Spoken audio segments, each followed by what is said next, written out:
አዲሱ በአማራ ብሔራዊ ክልላዊ መንግስት ረቆ የወጣው የገጠር መሬት አጠቃቀም አዋጅ ምን አዲስ ነገር ይዞ መጣ? ጠበቃና የህግ አማካሪ አያሌው ቢታኒ እንግዲህ እንደምታውቁት የገጠር መሬት አጠቃቀም አዋጅን በተመለከተ በሁሉም ክልሎች በሚባል ደረጃ የተለያየና ወጥነት የሌላቸው አፈጻጸሞችና አተገባበሮች አሉ ማለት ነው። ከዚህ ጋር በተያያዘ ከውርስ ጋር በተያያዘ ራሱ ልዩነት ያላቸውና ለአፈጻጸም አዳጋች የሆኑ መሆኑና የአማራ ብሔራዊ ክልላዊ መንግስት አዋጅም ደግሞ ከዚህ ጋር በተያያዘ ብዙ ጊዜ ሲተች የነበረ መሆኑ ይታወቃል።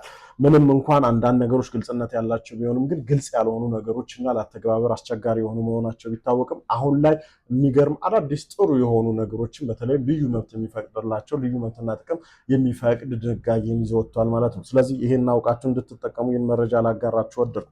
ስለዚህ ከዚህ ቀደም እነዚህ ይዞታ ላይ ምን ማድረግ አይቻልም ነበረ። ምንም እንኳን መሬት የመንግስትና የህዝብ ነው በሚለው መርህ መሸጥ መለወጥ አይቻልም።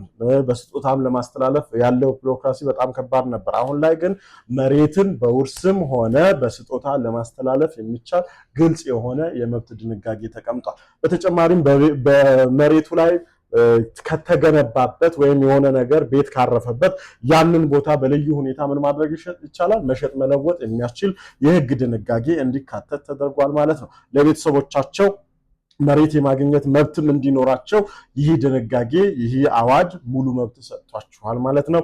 የመንግስት ሰራተኞችን በተመለከተ የመንግስት ሰራተኞች መሬት በስጦታም ይሁን በውርስ ማግኘት የሚችሉበትን መብት ፈጥሯል ማለት። ስለዚህ የመንግስት ሰራተኞች የምንለው የግድ በዚያ ኤሪያ ላይ ተወላጅ መሆን አይጠበቅባቸውም። ከሌላ ቦታ መጥተው በስራ እየሰሩ ያሉ ሰዎችም የሆኑ እንደሆነ መብት ተፈጥሮላቸዋል ማለት ነው። በተጨማሪም እንግዲህ የገጠር መሬት እንግዲህ መሬትን አስይዞ ማበደርም ሆነ መበደር ከዚህ ቀደም አይቻልም ነበር። ምክንያቱም መሬት የህዝብና የመንግስት ነው ስለሚባል። አሁን ላይ ግን መሬትን በማስያዝ ማበደርም ሆነ መበደር የሚቻልበት ግልጽ የሆነ የህግ ድንጋጌ ተካቷል ማለት ነው።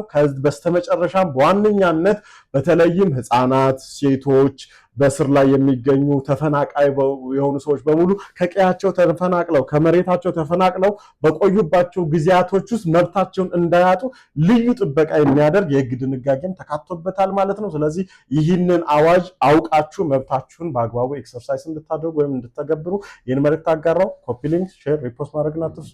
አመሰግናለሁ።